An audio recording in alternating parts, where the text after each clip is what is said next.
comment. You're like, I think I deserve some of that money. Oh wait, I deserve more at a 0. So, anyway, what you got going on this weekend? Anything fun? me? No, not really. You're not gonna go float with your homies and Well, no, I will do a float. snort I am that gonna float water.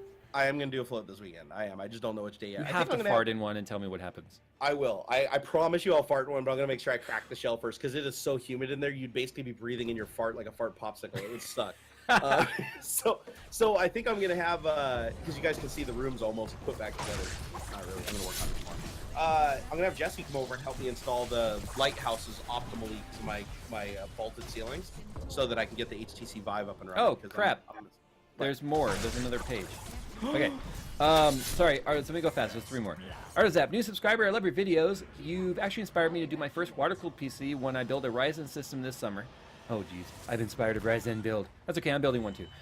Quick question on water cooling. I saw you run your GPUs in parallel in the past, but can you run one GPU and the CPU in parallel? It could allow for a different tubing. Yes, absolutely. You absolutely can do that. It just ends up splitting the flow between the CPU and the GPU. It'll balance itself out. No harm will come of that at all. Do it. Ertz10, IRTS10 says, "Hey Jay, can you ask Jerry when his big machine masturbator is coming?" Oh, the arm thing. Yeah. No, I already have it. When's a video about it gonna come? A video 14th, the 14th of this month. So let's see. Oh god, that's coming up quick. I don't got a lot of time to do this. Nick sent me a text message. I wonder what it says. Well, I know what I'm going to be doing this weekend. Congratulations. It says, "Congratulations, you're a dick." It's a meme. for the VW comment. It was a little BMW, boy. That thing goes like stink though for like a little 1.8 liter. I'm actually surprised he hasn't blown the heads off that thing. He won't race the van because he's still afraid that he might lose to the van. At the very least, if the van keeps up, you still can't brag. He won't race my minivan. That would be pretty funny though. But then again, in his defense, I've actually lost a race in the STI stage 2 with a hard 4-wheel drive launch to an F350 turbo diesel with propane injection. Oh yeah, my buddy's F250 was stupid fast. Yeah, it went flying by me like I was standing still. I was like, holy shit. So it probably had like 800 pounds of torque at that point. Oh, I'm sure it did, or more. I mean, it was nuts. It sounded crazy too when it went by. So, wait, what were we talking about before? I have one more donation to read. Yeah, go ahead. Terry Reed says, "I love your guys' channel, but Jay, I have a favor. What do you think of a video with a budget-ish custom loop setup? Like a full loop on what parts you need and parts list, then compare it to an H100i. I've already done that a while back. A very, very basic build, like under $200, which is actually pretty cheap for custom parts. I didn't compare it to an all-in-one. I'm still going to do the Home Depot loop eventually. I want to see that. I do want to see that. I have so much I want to do, but I'm limited by the space. So just give me some time till I get in the studio and get moved in, and I promise you will see some pretty terrible shit. But I'm going to make it, okay? So, anyway. I have to get the Nerd Cave put together, though, because that... the robotic arm. Sorry. The robotic arm, I got to get it up here. We're dealing with some calibration issues that I'm having here. They actually implemented every feature I asked for. I sent them a list of like every single thing that I think the robot needs for me to safely test it and deploy it in the Nerd Cave, because it is a beta product, right? So, and the developer comes back and he's like, "Yeah, I implemented everything. I'm sending you an SD card in the mail. It'll be here tomorrow." I was like, "Wow." I was like, "Oh my god, man! I love being on this project." But yeah, I'm gonna duct tape a fleshlight to that thing and go to town. He's gonna strap on, guys. He's gonna strap on there. Yeah, we checked it. The torque numbers work. As long as it's lubricated properly, it should be able to move fine. But it's more about the consistency, though. Oh, dude, this thing's consistent. I was thinking I could use a random number generator and call it stranger.exe. Oh, there you go. Yeah, I got these guys. So it's kind of like when you do the randomized stuff on like the treadmill. Exactly. Except okay. for it's on your wiener. This weekend I'm gonna be at the track. This will be fun. Of course you are. Of course you are, Richie Rich. You were supposed to be out here, but you didn't come. So no, I still want to though. I do bad more than ever. So I will get those tickets. Just let me know if there's any dates that are like holy shit blackout. Holy shit blackout. Well, here's the thing. I'm not gonna race my car in the summer. The next month, I believe they're doing Big Willow Springs. I might go to that. But after that, then they're going to Button Willow, and then the summer months will be upon us, and I will not race my car in the summer. So it would be until the fall. If you know. Okay, let me know what days work best for you next month, and I will buy those tickets. I promise you. I'm not convinced I'm going to go yet. I need to determine if I'm going to go. Well, no, even if you don't go, just around the time, so it's an option if you do decide you want to go. I had a really scary moment at Big Willow about 17 years ago, and I don't like Big Willow. So no, guys, I didn't lose it on turn 9. That's where everybody loses it. Mine was brake failure going into turn 1 at full speed. Anyway, I digress. Depends on where. Gotcha. Depends on where on track. Anyway, that's it. So Coconut Monkey and I tomorrow are going to be doing a vlog. It'll probably be up on the vlog channel next week about getting the car prepped for the track. I've got to do some stuff.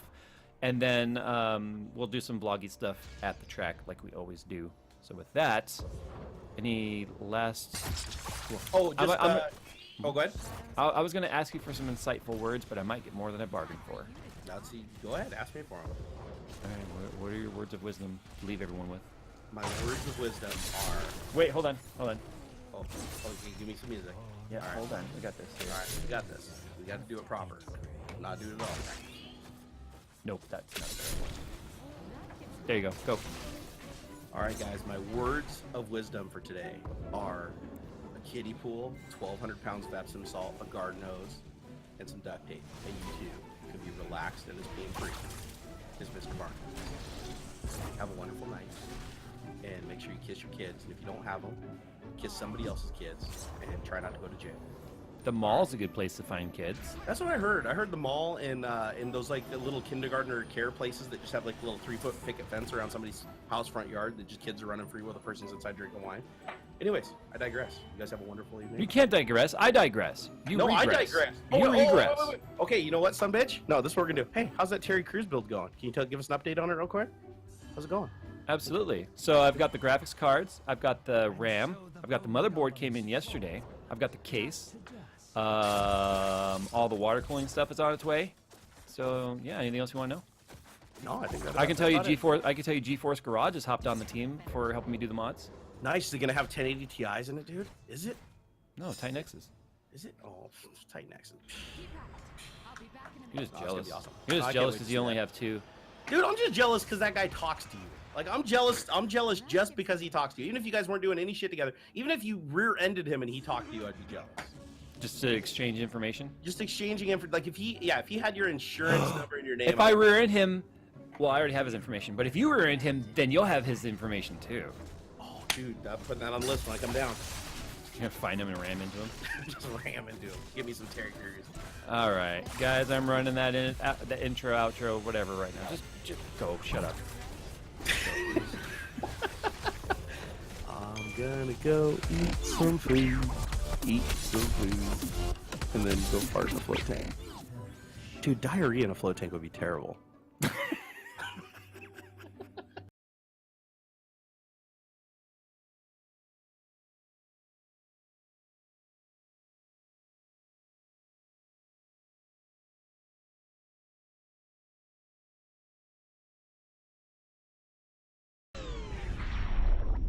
EVGA's new ICX cooler makes moves to directly measure VRAM and VRM component temperatures, which is a direct response to the thermal pad tumult that we exhaustively tested a few months ago at this point.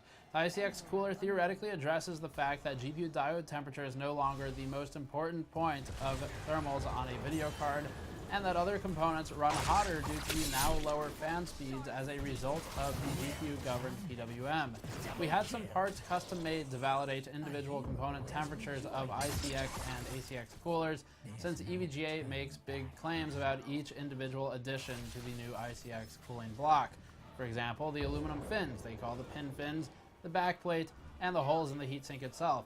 We validated these claims individually rather than just testing the cooler as a whole versus the old cooler, and have SC2 and FTW2 cards on the table. Before getting to that, this content is brought to you by our Patreon supporters who help fund in-depth and unique testing like this. This type of depth and custom tooling is made easier by supporting at patreon.com/gamersnexus. EVGA's ICX and ACX cards will coexist with one another. They are gapped by about $30 in price. So there's a $30 price delta between ICX and ACX, and that extra cost is basically split between the addition of thermistors across the board and then the cooler overhaul alongside some other additions like 2 MCUs for processing the data from the thermistors, of course. The thermistors used are negative type. They are NTC thermistors, and that means that they respond to higher temperatures with lower resistance. That's how the temperature measurement is created in the various components that we're testing. So for these ICX cards, they've got placement near the VRM components, the memory components, and it's placed adjacent, not directly atop the casing for each of these devices. The thermistors are used to allow individual control of the second VRM fan. So that'd be the fan on the right, so the VRM temperature can be independent. It's no longer bound to GPU PWM signals, which is somewhat flawed at this point because GPUs have become power efficient enough that they don't require as high of a fan RPM to keep cool, but the VRMs are still burning. Because it's not feasible to place these thermistors directly below a VGA device like a VRAM module, EVGA places the thermistors close by, with some sensors landing on the backside of the PCB. We actually acquired some PCB diagrams that show the placement of each thermistor, shown on the screen now. The top side of the FTW2 PCB has 3 thermistors located near but not atop the VRAM modules. There are 4 more thermistors located topside for the power components. Coincidentally, EVGA is measuring the same power components we used in our huge EVGA VRM thermal benchmark a few months back, and that'd be MOSFET number 2, counting from the bottom up, MOSFET number 7, and MOSFET number 10, and they're also measuring the memory VRM temperature. We generally agree with EVGA's placement and specific positioning of the thermistors because at number 2, the second from the bottom, that fetch specifically gets a little warm because it is closest to the motherboard, so depending on the airflow and the case used, that can get pretty hot. It's flanked by 2 other power stages and phases on either side, so it's going to get warmer. The 7th one is in the middle of the board. It's going to be the warmest there because it's got components all around it. And then the 10th one we didn't really use in our testing, but EVGA's added it to their ICX cooler. This bottom side diagram shows the rest of the thermistor locations, one of which is an additional GPU diode backside measurement. The other is the 1 volt PLL minor rail, which is used for non-compute functions and can mostly be ignored. As for the component level analysis, this board is largely the same as the previous EVGA FTW1080 VRM. We previously worked with BuildZoid to analyze that board, and his analysis remains accurate. We'll put a link in the cards for that video. EVGA has switched one main thing for the VRM. Instead of using the NCP81382 FETs that they were using previously, they've now switched to Fairchild 3035 FETs. The previous FETs used on the FTW boards were rated for 35 amps continuous. The new ones are rated for 50 amps continuous and continues EVGA's way overkill design for the VRM on these cards. The NCP FET, if you recall our PCB analysis of that, is a combination of the high side, the low side, and the driver IC. So moving to Fairchild, really we're just getting a higher quality FET, the 3035 that's used. But in terms of your usability for overclocking, you probably won't see a huge difference. And the VRM truly is overkill. EVGA is still using a 5-phase that's doubled with the NCP81162 doublers that BuildZoid detailed in that VRM analysis. The same voltage controller is also used with the same 400 kHz PWM into the doubler, which then splits into 2 200 kHz signals for the phases. This means that your power quality is the same as a 5-phase, so the 10-phase design is almost entirely a marketing stunt and not really all that relevant to overclocking quality. That said, going for 10-phase does mean EVGA can spread the heat out over a wider area, which is probably the main thing they're going for here. As for the memory VRM, that's still the same on semi 4C805N high and low side FETs. If the thermistor and power design interests you further, please check the link in the description below for the full article where we've got a lot of depth on the ICX cooler and the ACX cooler. That mostly covers the basics. There are a ton of small changes made to the cooler itself, like EVGA's newfound obsession with thermal pads, wonder what triggered that, but we'll test each of those individually in the thermal benchmarking. For the record, those pads are rated at 1.2 watts per meter Kelvin. Before getting to the testing, to clarify a few things, the cards themselves, the SC2 and FTW2 cards, are largely the same as the ACX 3.0 versions. The only difference, again, that one FET change for the VRM is different, and then the cooler is different. The cooler, in addition to the thermistors, is really the only thing here that's the main focus point, because even the clock rate is the same. Between an FTW, which I have over here, and an FTW2, the clock rate is the same. So the only thing that you're going to see that'll cause any variance at all in FPS between these two devices is going to be GPU Boost 3.0, which is NVIDIA's boost functionality. There's different boost variants, one GPU to the next. So unless you had a massive sample size, you really can't firmly state that one is better than the other. And it doesn't matter anyway because the GPUs are going to boost to whatever clock rate they want, and performance other than that will remain the same. You might see one FPS variance. So we're not doing FPS benchmarking with these cards. There may be some in the article, but not in this video. We're focusing entirely on the things that matter here. Which again, is just going to be thermals for this benchmark. In terms of the ACX 3.0 cards, if you are an owner of SC or FTW, before getting to the test, you should know that you can upgrade for $100. We'll talk about whether or not that's actually worth it in the conclusion. That you should probably stick around for if you're thinking of upgrading. But the plan is basically $100 step up. You can send them your FTW or your SC, and then you get the equivalent ICX version back. Let's get into the testing. Our complete thermal testing methodology is defined in great detail in the article linked in the description below. This one is a really detailed article, so be sure to check it out if you don't normally. With regard to basic testing, we use logging software to monitor the NTCs on EVGA's ICX card, and we use our own calibrated thermocouples mounted to power components individually, which we can also use to further validate EVGA's own thermistor placement and accuracy. Our thermocouples use an adhesive pad that is 1/100th of an inch thick and does not interfere in any meaningful way with thermal transfer. The pad is a combination of polyamide and polymethylphenylsiloxane, and the thermocouple is a K-type hooked up to a logging meter. We also had a custom plate made to allow us to individually test the components of the ICX cooler as stated previously. Note that we are using the same SC2 card for these side-by-side ACX versus ICX comparisons. That is critical because the GPU for each test, again, can have some variance, and that's also why there's not much FPS difference between one to the next other than GPU boost. As for the FTW2 testing, we're comparing that against the straight ACX 3.0 FTW card, strictly because of the VRM issues we talked about previously, and we're using the same methodology for our VRAM and thermal pad torture testing that we used previously. Let's start with that one. This chart shows temperature versus time for our thermocouples that we mounted all over the ACX and the ICX FTW cards. Yellow, orange, and red represent temperatures for the ACX cards. That'd be the warmer colors, not to do that intentionally, but warmer colors for those, and then maybe Andrew can highlight those on the screen. Green, teal, and blue, which is buried by the lighter blue, represent the ICX card. White represents the ambient temperature, which is a modifier that we applied to equalize room temperature as it relates to performance. That was done by collecting ambient for each test pass. Note that getting these numbers is only possible using our trusted thermocouple method that we've tested previously, since the ACX FTW did not have EVGA's new sensors. With our testing, we're seeing MOSFET number 7 and number 2 are mostly equal on the FTW2, represented by the blue colors, with both maxing out around 70 to 72.5 Celsius. Comparatively, the FTW ACX cooler posts FET number 7 and number 2 at around 76 to 79 Celsius, and that's a temperature improvement of between 4 and 9 C on the MOSFETs. The backside of the PCB also shows tremendous improvement, with the green line indicating we've now mostly achieved parity with the front side FET temperatures. This is largely attributable to the new backplate and reduced VRM temperatures overall, because those do bleed through the PCB, although it's not the most efficient transfer. Now we're moving into the SC2 ACX versus ICX comparison, which is where things get interesting. We're using our custom plates to test the performance on the same card and GPU.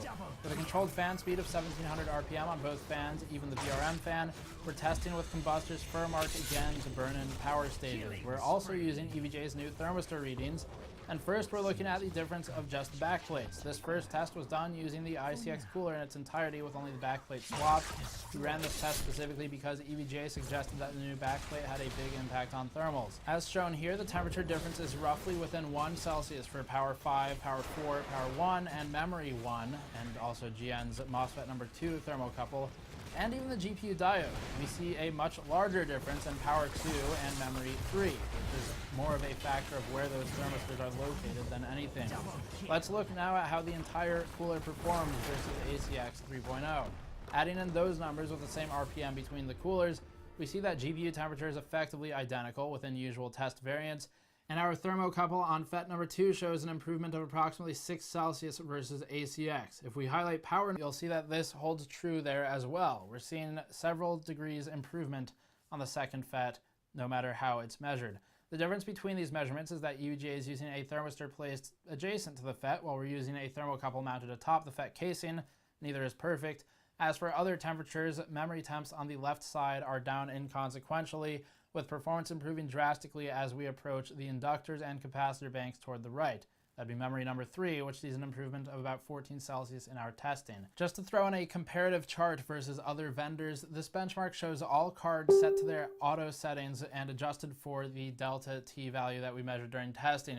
EVGA's ICX FTW2 lands at around 48 Celsius delta T load with an almost 8 degrees Celsius delta T idle temperature. The latter temperature is seemingly high as a result of the idle fans when it's not actually doing anything. So of course you're going to have a higher temperature idle.